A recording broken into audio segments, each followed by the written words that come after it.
نحمده ونصلي على رسوله الكريم اما بعد فاعوذ بالله من الشيطان الرجيم بسم الله الرحمن الرحيم رب اشرح لي صدري ويسر لي امري واحلل عقدة من لساني يفقهوا قولي یا ایھا الذین آمنوا، اے لوگو جو ایمان لائے ہو، اذا ضربتم فی سبیل اللہ، جب تم سفر کرو اللہ کے راستے میں، فتبینوا، تو تحقیق کر لیا کرو، تمیز کر لیا کرو، ولا تقولوا لمن القى الیکم السلام، اور نہ تم کہو اس شخص کو جس نے تم پر سلام ڈالا، یعنی تمہیں سلام کہا، کیا نہ کہو ولا تقولوا لست مومنا، کہ تم مومن نہیں ہو۔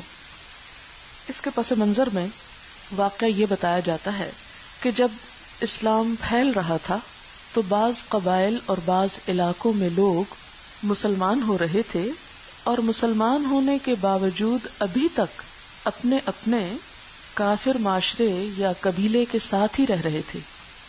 تو ظاہر ہے کہ جب کوئی اسلام لاتا ہے تو اس کے ماتھے پر لکھا نہیں جاتا کہ یہ مسلمان ہے، اس کے عمل ہی بتاتا ہے کہ وہ مسلمان ہے یا کافر ہے، اس کی نماز، روزہ اور کچھ اور شعائر کا اہتمام۔ انہی شعائر میں سے ایک بہت بڑا شعائر سلام کرنا ہے، کہ ایک مسلمان جب دوسرے مسلمان کو ملے، ملاقات کرے تو اپنی پہچان، اپنے تعارف کے لیے سلام کرے، اور جب وہ سلام کرتا ہے السلام علیکم، تم پر سلامتی ہو، تو سننے والا کیا کہتا ہے؟ وعلیکم السلام، تم پر بھی سلامتی ہو، یعنی مجھ سے تمہیں کوئی تکلیف نہیں پہنچے گی، میرے ہاتھ، میری زبان سے تم محفوظ ہو۔ وعلیکم السلام کا بھی یہی معنی ہے۔ اب کوئی ایسا شخص جو یہ کہتا ہے تو اس کے کہنے پر اسے مسلمان سمجھا جائے گا۔ اگر کوئی شخص کسی کی زبان پر یقین نہیں کرتا اور پھر وہ اسے کفر ہی کے ساتھ بلیم کرتا ہے تو اس پر اس کی پکڑ ہوگی۔ یہاں کوئی ایسا ایکشن لینے سے روکا جا رہا ہے جو محض بدگمانی کی بنا پر ہو، غلط فہمی کی بنا پر ہو، کیونکہ تم نے کسی کے دل میں اتر کر نہیں دیکھا۔ اصل میں ہوا یہ تھا کہ بعض صحابہ ایک علاقے سے گزر رہے تھے جہاں ایک چرواہا بکریاں چرا رہا تھا، تو مسلمانوں کو دیکھ کر اس نے سلام کیا، تو بعض لوگوں نے سمجھا کہ شاید وہ اپنی جان بچانے کے لیے سلام کر رہا ہے، اپنے آپ کو مسلمان ظاہر کر رہا ہے، چنانچہ انہوں نے بغیر تحقیق کیے اس کو قتل کر دیا، اور بکریاں بطور غنیمت لے کر آپ صلی اللہ علیہ وسلم کے پاس حاضر ہوئے، جس پر یہ آیت نازل ہوئی۔ یہ بخاری کی روایت میں ہے۔ ایک دوسری روایت میں آتا ہے کہ آپ نے فرمایا کہ مکہ میں پہلے تم بھی اس چرواہے کی طرح ایمان چھپانے پر مجبور تھے، کہ وہ اپنا ایمان چھپا کر دل میں ایک کافر قوم کے ساتھ رہ رہا ہے، اچھے حالات کے انتظار میں کہ جب وہ ہجرت کر سکے، اور تم نے اسے کافر سمجھ کر مار دیا، اور تھوڑی سی نیت یہ بھی تھی کہ اسے مار کر اس کی بکریاں لے لی جائیں، یعنی شک کا فائدہ اٹھا لیا جائے۔ تبتغون عرض الحیات الدنیا، تم دنیا کا سامان چاہتے ہو، دنیا کا فائدہ چاہتے ہو، چند بکریوں کے لیے تم نے اس شخص کے اوپر شک کر کے اسے مار ڈالا۔ یاد رکھو فعند اللہ مغانم کثیرہ، اللہ کے پاس بہت سے اموال غنیمت ہیں۔ مغانم، مغنم کی جمع، غنم بکری کو کہتے ہیں، اور غنیمت اسی لیے کہ پرانے زمانے میں لوٹ مار کر کے مال مویشی پکڑ لیے جاتے تھے، اس سے پھر مال غنیمت کے لیے بھی یہی لفظ، خواہ وہ بکریاں ہو یا کچھ اور، یہی لفظ استعمال ہونے لگا۔ فرمایا کہ تم دنیا کے فائدوں کے لیے بے سوچے سمجھے ایک فیصلہ کر رہے ہو، اور دوسرے شخص کے ایمان پر شک کر کے تم نے جو کچھ حاصل کیا یہ بہت نقصان کا سودا ہے۔ جس شخص کی نظر آخرت پر ہو وہ دنیا کے حقیر فائدے کے لیے کبھی ایسا کام نہیں کر سکتا۔ فَإِنَّ اللَّهِ مَغَانِمُ كَثِيرًا كَذَلِكَ كُنتُم مِّن قَبْلُ، اسی طرح تم خود بھی تھے اس سے پہلے۔ کہاں؟ مکہ میں۔ فَمَنَّ اللَّهُ عَلَيْكُمْ، اللہ نے تم پر احسان کیا، تمہیں ہجرت کا موقع دیا، یثرب دار الامن دیا۔ فتبینوا، تو اب دوسرے لوگوں کے معاملے میں بھی رعایت برتو، اور کوئی ایکشن لینے سے پہلے تبینوا تحقیق کیا کرو. ان اللہ کان بما تعملون خبیرا، کیونکہ اللہ تعالیٰ ساتھ اس کے جو تم عمل کر رہے ہو پوری خبر رکھنے والا ہے. لا یستوی القاعدون، نہیں برابر ہو سکتے بیٹھ رہنے والے. قاعدون قعدہ سے ہے بیٹھنا.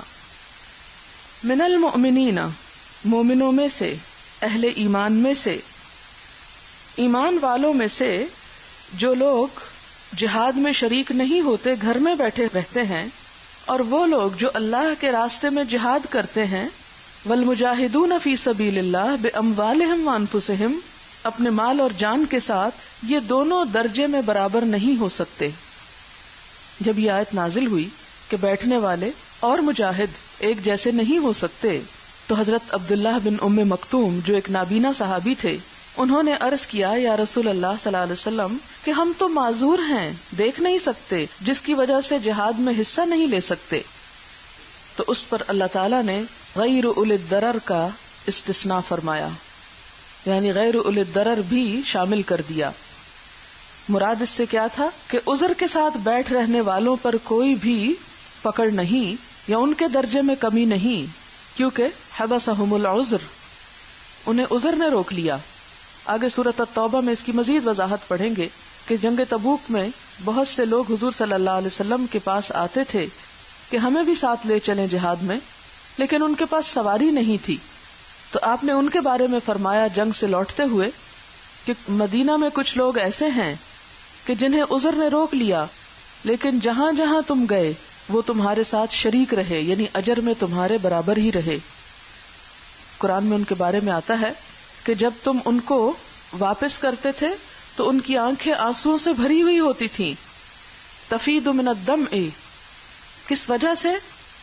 کہ آپ ان کو ساتھ سوار نہیں کرا سکتے، انہیں ساتھ نہیں لے جا سکتے. یہ آیت نمبر ہے 92 91 اور 92 دونوں کو دیکھیں تو اس آیت کی مزید وضاحت ہوگی. آپ بے شک اپنے پاس ریفرنس لکھ لیں. سورۃ التوبہ 10ویں پارے کا آخری صفحہ. لیس علی الضعفاء ولا علی المرضى ولا علی الذین لا یجدون ما ينفقون حرج، کہ کمزور لوگوں پر، مریضوں پر، اور جو لوگ خرچ کرنے کے لیے کچھ نہیں پاتے ان پہ کوئی حرج نہیں، کوئی گناہ نہیں. اذا نصحوا للہ ورسولہ، جب وہ خیرخواہ ہوں اللہ اور اس کے رسول کے. ما علی المحسنین من سبیل، ایسے نیکوکار لوگوں پر کوئی بھی راہ نہیں، کوئی الزام نہیں. واللہ غفور الرحیم. ولا علی الذین، اور ان لوگوں پر بھی کوئی حرج نہیں. اذا ما اتوک، جب وہ تیرے پاس آتے ہیں، لتحملہم، کہ تو انہیں سوار کرے.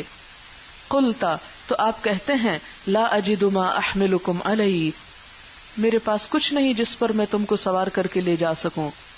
تولوا، وہ منہ موڑ جاتے ہیں. واعینہم تفیض من الدمع، ان کی آنکھیں آنسوؤں سے بھری ہوتی ہیں. حزنا، غم کی وجہ سے. اللہ یجدوا ما ینفقون، کہ ان کے ہاتھ میں کچھ نہیں جو اللہ کی راہ میں خرچ کریں. تو یہ کون ہے؟ اولی الضرر.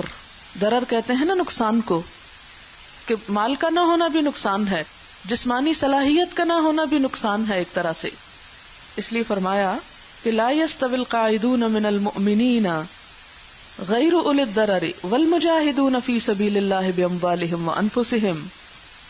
فضل اللہ المجاہدین باموالہم وانفسہم علی القاعدین درجہ. اللہ نے بیٹھنے والوں کی بنسبت جان اور مال سے جہاد کرنے والوں کا درجہ بڑا رکھا ہے. مومن دو طرح کے ہوتے ہیں. ایک وہ جو فرائض کے درجے پہ جیتے ہیں، بس فرائض پورے کرتے ہیں، نماز، روزہ، حج، زکوٰۃ کر لیا، کچھ اور انسانوں کے حقوق کو دیکھ لیا جتنی وسعت ہوئی اس کے مطابق.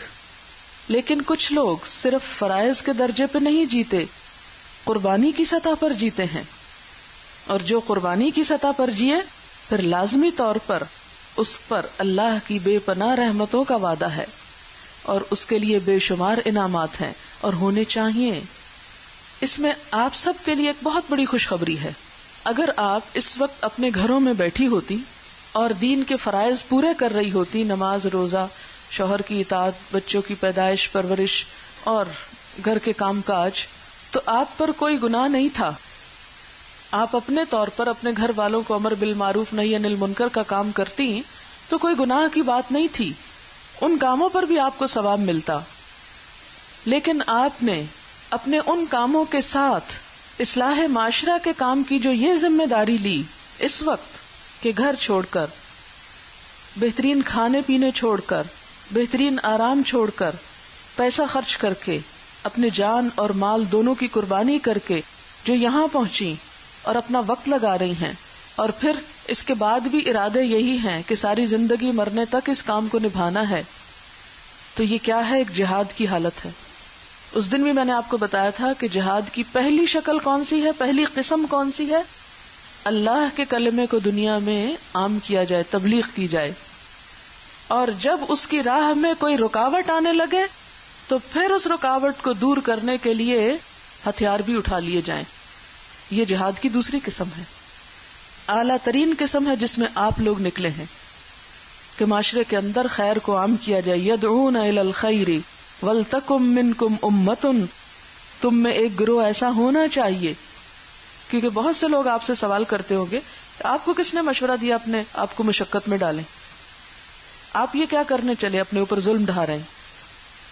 تو آپ اس فریضے کو پورا کر رہے ہیں کہ وَلْتَكُمْ مِنْكُمْ أُمَّةٌ يَدْعُونَ إِلَى الْخَيْرِ وَيَأْمُرُونَ بِالْمَعْرُوفِ وَيَنْهَوْنَ عَنِ الْمُنْكَرِ.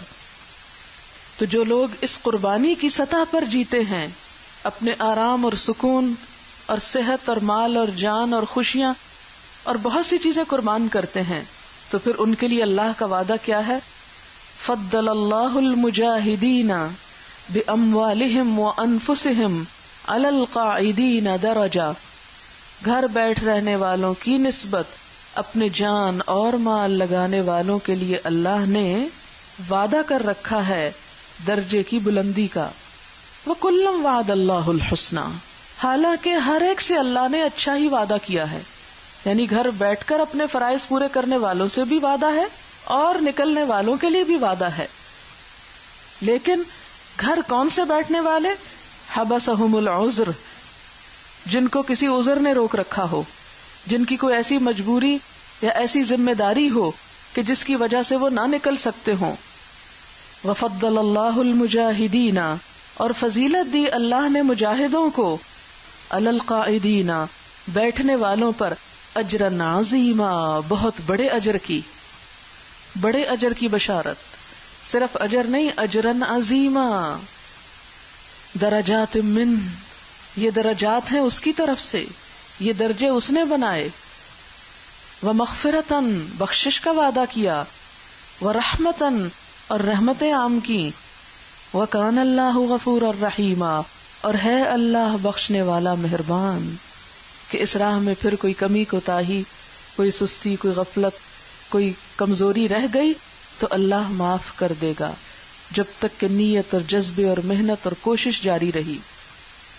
وفضل اللہ المجاہدین علی القاعدین اجرا عظیما درجات منہ ومغفرتا منہ ورحمتا منہ. یہ منہ سب کے ساتھ جا رہا ہے، خاص رحمت، بخشش، درجے اس کی طرف سے انعام. وکان اللہ غفور الرحیما. لیکن اس کے برعکس جو لوگ ماحول کا شکار ہو جائیں اور چلو تم ادھر کو ہوا ہو جدھر کی، اور کفر اور شرک اور گناہ کی حالت میں جان دیں، تو ان کے لیے کیا حکم ہے؟ ان الذین توفاہم الملائکۃ، بے شک وہ لوگ کہ فرشتے ان کی جان لیتے ہیں، اس حال میں کہ ظالمی انفسہم، وہ اپنی جانوں پہ ظلم کر رہے ہوتے ہیں. اپنی جان پہ ظلم کرنے سے مراد کیا ہے؟ گناہ کرنا، اللہ کی نافرمانی کی حال میں جی رہے ہوتے ہیں، خواہ وہ کفر کی حالت ہو یا شرک کی حالت ہو یا نافرمانی کی حالت ہو. یہ سب ظلم ہے. جب انسان گناہ کرتا ہے تو دراصل اپنے آپ پر ظلم کرتا ہے. تو فرمایا ان الذین توفاہم الملائکہ، ایسے ظلم میں زندگی بسر کرنے والے جب موت کے منہ میں جاتے ہیں، توفاہم الملائکہ، ملائکہ ان کی جان لینے کو آتے ہیں، روح قبض کرتے ہیں، ان کو فوت کرتے ہیں. اور وہ ظلم ہی کر رہے ہوتے ہیں اپنے آپ پر. قالو تو وہ کہتے ہیں، کون کہتے ہیں یہاں؟ ملائکہ. کیا کہتے ہیں؟ فیما کنتم، یہ تم کس حال میں مبتلا تھے، یہ تم کیا کر رہے تھے؟ قالو کہتے ہیں، کننا مستضعفین فی الارض، ہم زمین میں بڑے کمزور اور مجبور تھے. مستضعفین ضعیف سے، ہم کمزور بنا کے رکھے گئے تھے، ہماری تو کوئی مرضی ہی نہیں چلتی تھی، معاشرے کا دباؤ ہی ایسا تھا، حالات ہی ایسے تھے، ہم بیچارے کیا کرتے، ہر طرف جھوٹ تھا، رشوت تھی، ہم نہ لیتے دیتے تو کیسے جیتے. فرشتے ان کے اس جواب پر مطمئن نہیں ہوں گے. قالو ان سے کہیں گے، الم تکن ارض اللہ واسعۃ، کیا اللہ کی زمین بہت وسیع نہ تھی؟ فتہاجروا فیہا، کہ تم اس میں ہجرت کر جاتے. ہجرت ہے جیم رے، کسی چیز سے بیزار ہو کر اس کو چھوڑ دینا، اصطلاح میں ترک وطن کرنا، وطن تک چھوڑ جانا. لیکن ہجرت اس سے پہلے بھی کسی بھی ماحول کو چھوڑ دینے کا نام ہے جہاں اللہ کی اطاعت نہ کر سکتا ہو انسان. مومن کا ایمان اس بات کا تقاضا کرتا ہے کہ وہ جہاں کہیں ہو ایمان کے ساتھ جیے، اللہ کی اطاعت میں جیے، اور اللہ کی نافرمانی سے بچنے کی ہر ممکن کوشش کرے. اور اگر اس کو اپنے ایمان کے اظہار کے لیے موافق ماحول نہ ملے تو اس ماحول کو چھوڑ جائے اور موافق ماحول تلاش کرے، غیر موافق فضا سے موافق فضا کی طرف جائے. اگر اس کے راستے میں مکہ آئے تو مدینہ ڈھونڈ لے، مدینہ کی طرف نکل جائے، کیونکہ دنیا میں جہاں مکہ ہے وہاں یثرب بھی ہوتا ہے. یہ نہیں کہا گیا کہ تم ہتھیار ڈال دو، سرنگوں ہو جاؤ اور چلو تم ادھر کو ہوا ہو جدھر کی. نہیں، یہ مسلمان کا محاورہ نہیں ہے. مسلمان کو تو ہر حال میں مسلمان ہی بن کر جینا ہے. اس لیے جو لوگ دعویٰ اسلام کا کریں اور عمل اسلام کے علاوہ کسی اور چیز پر کریں تو ان کے لیے کوئی ایکسکیوز نہیں. موت کے وقت ہی فرشتے ان کو سمجھا دیں گے، الم تکن ارض اللہ واسعہ، اللہ کی زمین بڑی نہ تھی. فتہاجروا فیہا، یہ کیا بہانہ ہے کہ ماحول ایسا تھا اور ہم نہ کر سکے. اس ماحول کو چھوڑ دیتے، اسے ترک کر جاتے. یہ ہم سب کا بہانہ ہے. کیا کریں، حالات ہی ایسے ہیں، کیا کیا جائے، لوگ ہی ایسے ہیں، معاشرہ ہی ایسا ہے، بڑا مشکل ہے. آج کا تو زمانہ ہی ایسا ہے. کبھی زمانے کو بلیم کرنا شروع کر دیتے. نہیں، مسلمان جب تک زندہ ہے اسے ہاتھ پاؤں مارنا ہے، جد و جہد کرنا ہے، ماحول بنانا ہے. جیسے وہ آتا نا ایک شعر میں، اپنی دنیا آپ پیدا کر اگر زندوں میں ہے. اگر تم زندہ ہو، ایمان باقی ہے، تو اپنا ماحول خود بناؤ، خود بناؤ اپنا ماحول. یہ نہیں کہ کسی کے بنائے ہوئے غلط ماحول پر اطمینان سے جی کر بہانہ کر دو کہ ماحول ایسا تھا.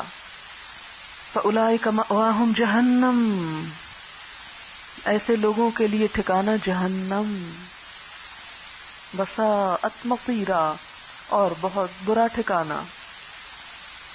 جن لوگوں نے اللہ کی نافرمانی میں اپنی دنیا کو جہنم بنا رکھا ہو اور وہ اس کے عادی ہو چکے ہوں، ان کے لیے جزا بھی جہنم ہے. جو گناہوں کی جہنم پر مطمئن ہو جائیں انہیں پھر آخرت کی جہنم پر بھی اطمینان کر لینا چاہیے. یہاں پر صرف اصطلاحی ہجرت مراد نہیں، بلکہ ہر اس ماحول کو چھوڑ دینا، اس مجلس کو، اس صحبت کو چھوڑ دینا ضروری ہے جہاں انسان بار بار پلٹ کر اللہ کی نافرمانی پہ آئے. آپ کو یاد ہوگا وہ واقعہ کہ ایک شخص بنی اسرائیل میں سے 99 قتل کر چکا تو اسے بڑی ندامت ہوئی کہ میں بڑا غلط کار ہوں، مجھے توبہ کرنی چاہیے. کسی نے اس سے کہا کہ فلاں جگہ ایک پادری ہے، تم وہاں چلے جاؤ اور توبہ کر لو. جب وہ اس کے پاس پہنچا تو پوچھا کہ میری توبہ ہو سکتی ہے؟ اس نے کہا نہیں، تم اتنے گناہگار ہو، تمہاری توبہ نہیں ہو سکتی. اس نے اس کو بھی قتل کر دیا. 100 کا عدد پورا ہو گیا. لیکن پھر ضمیر کی خلش چین نہیں لینے دیتی تھی، توبہ کرنا چاہتا تھا. پھر کسی سے پوچھا تو اس نے کہا کہ تم اگر توبہ کرنا چاہتے ہو تو اپنا ماحول بدل لو، جن لوگوں کے اندر رہ کر تم گناہ کرتے ہو ان لوگوں کو چھوڑ دو کہ جو تمہارے لیے گناہ کا سبب بنتے ہیں، اور جاؤ فلاں زمین کی طرف ہجرت کر جاؤ، وہاں کچھ اللہ کے نیک بندے رہتے ہیں، تم بھی کیا کرو وہاں پہنچو اور ان میں رہو تو توبہ مکمل ہو جائے گی۔ یعنی توبہ یہی ہے نا کہ گناہ چھوڑ دیا جائے، یہ تو نہیں گناہ بھی کرتے چلے جائیں اور اس کے ساتھ توبہ بھی کرتے جائیں۔ توبہ کی روح کیا ہے کہ تم وہ کام چھوڑ دو، اپنی اصلاح کر لو اور اس برے کام کی جگہ نیک کام کرنا شروع کر دو۔ الا من آمن وعمل عملا صالحا فانہ یتوب الی اللہ متابا، جو ایمان لا کے نیک عمل کرتا ہے وہ توبہ کا حق ادا کرتا ہے۔ اور اب وہ جا ہی رہا تھا اس طرف کہ راستے میں موت آ گئی اس کی، تو ملائکہ عذاب اور ملائکہ رحمت دونوں آئے اس کی جان لینے کے لیے، اور ایک نے کہا میں لوں گا، دوسرے نے کہا میں لوں گا، انہوں نے کہا کہ زمین ناپ لیتے، اگر وہ زمین کم ہے جس کی طرف وہ جا رہا ہے نیک لوگوں کی جگہ تو رحمت کے فرشتے جان لے لے، ورنہ دوسرے فرشتے۔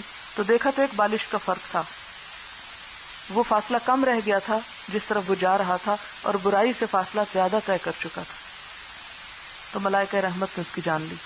یہ حدیث ہے۔ تو اب وہ کوئی دشمنوں کے ستائے وہاں سے نہیں نکل رہا تھا، تو ہجرت کا صرف یہ مفہوم نہ سمجھے کہ مکہ میں مسلمانوں پہ زمین تنگ ہو گئی تو وہ مدینہ چلے گئے تو وہ ہجرت تھی اور اس کے بعد کوئی ہجرت نہیں۔ ہجرت کا اصل مفہوم کیا ہے؟ بخاری کی روایت ہے المہاجر من ہاجر ما نہی اللہ عنہ ورسولہ، مہاجر وہ ہے جو چھوڑ دے اس چیز کو اللہ اور اس کے رسول نے جس سے روکا ہے، جس سے منع کیا ہے۔ لہذا ہجرت کسی بھی ایسی جگہ کو چھوڑنا جہاں اللہ کی پرستش کے علاوہ کسی اور کی پرستش پر مجبور کیا جا رہا ہو۔ بعض اوقات ایسا بھی ہوتا ہے نا کہ آپ کو کسی شخصیت کا پابند بنایا جاتا ہے، آپ نے اس کی بات سے آگے نہیں ہلنا، آگے پیچھے ہونا، یہ بھی اللہ کی عبادت تو نہیں؟ بس جو تمہارا شیخ کہہ دے وہی کرنا، اور کچھ نہیں کر سکتے۔ ہمیں شیخ کی عبادت کو تو نہیں کہا گیا، تو اللہ کی عبادت کو کہا گیا۔ ہمیں تو یہ دیکھنا ہے اللہ اور اس کے رسول کا حکم کیا ہے۔ تو ایسے مواقع پر بھی اصل میں کرنا کیا ہے ہم کو؟ کوئی بھی جگہ ہو، کوئی بھی ماحول ہو، کوئی ادارہ ہو، کوئی لوگ ہوں، جہاں آپ یہ دیکھیں کہ اللہ اور اس کے رسول کی بات نہیں ماننے دی جا رہی، تو اگر آپ میں جان ہے، آپ کے بازو میں زور ہے تو اس کو بدلیں، اگر نہیں بدل سکتے تو وہ جگہ چھوڑ دیں۔ لوگوں کی رعایت کرتے کرتے، لوگوں کا منہ دیکھتے دیکھتے کہ ہائی یہ کیا کہے گا اور وہ کیا سوچے گا اور وہ کیا کرے گا میرے ساتھ، نہیں، لوگ قیامت کے دن سارے مل کر بھی ہمیں نہیں چھڑا سکتے، نہیں بچا سکتے، پھر پکڑ ہی پکڑ ہے۔ اولئک مأواہم جہنم وساءت مصیرا الا المستضعفین۔ ہاں، ان لوگوں کو معافی مل سکتی ہے جو کمزور ہوں، من الرجال، مردوں میں سے، یعنی جیسے بوڑھے لوگ ہیں، ایسے بوڑھے کے بےچارے اگر کسی ماحول میں اللہ کی اطاعت پوری طرح کھلے دل سے نہیں کر پا رہے، جو کرنا چاہتے ہیں وہ کر نہیں سکتے، لیکن اس ماحول کو چھوڑنا چاہتے ہیں تو کوئی دوسری جگہ بھی نہیں ہے ان کے پاس، کہاں جائیں، کیا کریں؟ والنساء، اور عورتیں، بسا اوقات عورتیں چاہتی بھی ہیں کہ اپنے اس شوہر کو چھوڑ دیں جس کی کمائی سراسر حرام ہے، جس کا ہر عمل خدا کی نافرمانی میں ہے، لیکن اگر وہ چھوڑیں گھر کو تو جائیں کہاں، کہاں رہیں؟ والدین کے گھر وہ قبول نہیں کر سکتے، اکیلے تنہا اس سے اور زیادہ ہلاکتوں اور خرابیوں کا اندیشہ ہے، مجبور ہے، کوئی راستہ نہیں، کوئی چوائس نہیں۔ والولدان، اور بچے جو ڈیپینڈنٹ ہیں، لا یستطیعون حیلۃ، وہ کوئی بھی ہیلا نہیں پاتے، کوئی ذریعہ نہیں پاتے، کوئی وسیلہ نہیں پاتے، ولا یہتدون سبیلا، نہ انہیں رستہ کوئی آتا ہے، کہاں جائیں، رستہ ہی نہیں پتا، کوئی راہ ہی نہیں، کیا کریں؟ فاولئک، ایسے لوگ، عسى اللہ، امید کی جا سکتی ہے اللہ سے، ان یعفو عنہم، کہ وہ ان کو معاف کر دے۔ امید کا لفظ کیوں کہا گیا؟ یقین کیوں نہیں کہا گیا؟ یہ کیوں نہیں کہا گیا کہ ان اللہ غفور الرحیم، یقیناً اللہ ان کو معاف کر دے گا؟ عسى اللہ، امید، کیوں؟ پھر یہ دیکھا جائے گا کہ ایک عورت بھی کیا کر سکتی تھی اور اس نے نہ کیا، ایک بوڑھا بھی کیا کر سکتا تھا اور اس نے نہ کیا. کیونکہ بسا اوقات ہم صرف اپنی کمزوری کی وجہ سے کوئی کام نہیں کرنا چاہتے تو اسے دوسرے پہ ڈال دیتے ہیں. جیسے بہت سی عورتوں کو یہ بہانہ ملا ہوا ہے، ہمارے شوہر ہمیں سر نہیں ڈھانکنے دیتے، ہمارے شوہر ہمیں یہ نہیں کرنے دیتے. حالانکہ شوہروں سے زیادہ ان کی اپنی مرضی نہیں ہوتی، صرف شوہر پہ ایک الزام ہوتا ہے. تو اس لیے اللہ تعالیٰ خود دیکھنے والا ہے کہ کہاں کوئی کس حد تک مجبور ہے اور کہاں کس کا اپنا دل بھی یہی چاہتا ہے غلط کام کرنے کو. وَكَانَ اللَّهُ عَفُوًّا غَفُورًا، اور ہے اللہ معاف کرنے والا، بخشش فرمانے والا. اور آپ نے دیکھا ہوگا کہ ہر ہجرت میں عورتیں شریک رہی ہیں، ہر ہجرت میں. ہجرت حبشہ کی دونوں دفعہ عورتیں شریک تھیں، ہجرت مدینہ میں عورتیں شریک تھیں. آپ کو معلوم ہوگا حضرت ام سلمہ تنہا ہجرت کر کے نکلنے لگی، بچہ بھی چھین لیا گیا، اور بھی بے شمار خواتین. حضرت ام کلثوم بنت عقبہ بن ابی معیط شاید نوجوان لڑکی تھی، سب کچھ گھر بار چھوڑ کر مدینہ چلی گئی. اسی طرح بہت سی مثالیں ملیں گی آپ کو صحابہ کرام اور صحابیات میں کہ مردوں نے تو کی ہی ہجرت لیکن عورتیں بھی شریک ہوئیں. وَمَن يُهَاجِرْ فِي سَبِيلِ اللَّهِ، اور جو کوئی ہجرت کرے گا اللہ کے راستے میں، يَجِدْ فِي الْأَرْضِ مُرَاغَمًا كَثِيرًا وَسَعًا. بڑی دلچسپ بات ہے، فی سبیل اللہ، اللہ کے راستے میں، اللہ کی خاطر. وہ پہلی حدیث سے بخاری میں آتی، انما الاعمال بالنیات فمن کان ہجرتہ الی اللہ ورسولہ، کہ جس کی ہجرت اللہ رسول کے لیے تو اسی کے لیے. اور اگر کسی نے ہجرت کی کسی عورت سے شادی کرنے کے لیے یا دنیا کے کسی کام کے لیے تو فہجرتہ الی ما ہاجر الیہ، اس کی ہجرت اسی چیز کے لیے جس کی طرف اس نے ہجرت کی. اللہ کے لیے اس کی ہجرت نہیں تھی، اس لیے اس کو اس کا کوئی اجر نہیں ملے گا. مثلا ایک شخص کو دنیا کا کاروبار چمکانا چاہتا ہے اور لوگوں کو شو یہ کر رہا ہے کہ وہ اسلام کی تبلیغ کے لیے نکل رہا ہے، تو لوگوں کو تو وہ بہت اچھا بن کے دکھا سکتا ہے، تالیاں بجوا سکتا ہے اپنے لیے، لیکن اللہ کے ہاں اس کا کوئی اجر نہیں. اس لیے شرط لگا دی گئی، من یہاجر فی سبیل اللہ، جو اللہ کے راستے میں ہجرت کرے گا، یجد فی الارض مراغما کثیرا وسعا، وہ پائے گا زمین میں مراغمن جائے پناہ. مرغم کی جمع ہے رے غین میم، رغم کہتے ہیں مٹی اور گرد و غبار کو. وہ محاورہ نا رغم انفہ، تو مراغم سے مراد ہے زمین کی جگہ، کوئی بھاگنے کی جگہ، جائے پناہ. وہ پائے گا زمین میں جائے پناہ کثیرن، بہت سی. یعنی اگر ایک جگہ سے نکل گیا تو ایسا نہیں کہ زمین ختم ہو جائے گی اور اس کو کرۂ ارض سے کہیں اور کودنا پڑے گا، زمین ہی اتنی بڑی ہے کہ وہیں جگہ اور مل جائے گی.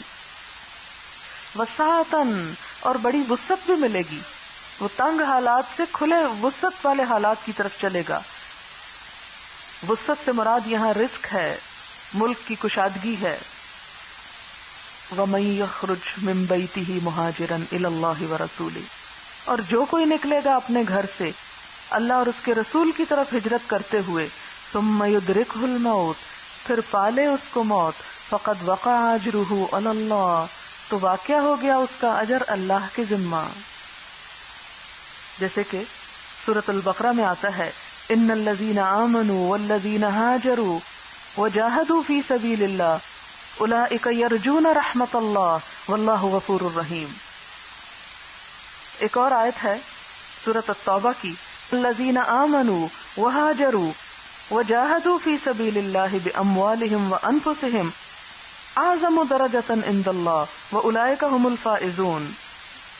اور یہاں کیا ہے کہ جو بھی نکلے گا اس کا اجر اللہ کے ذمے لازم ہو گیا، واقع ہو گیا، ثابت ہو گیا.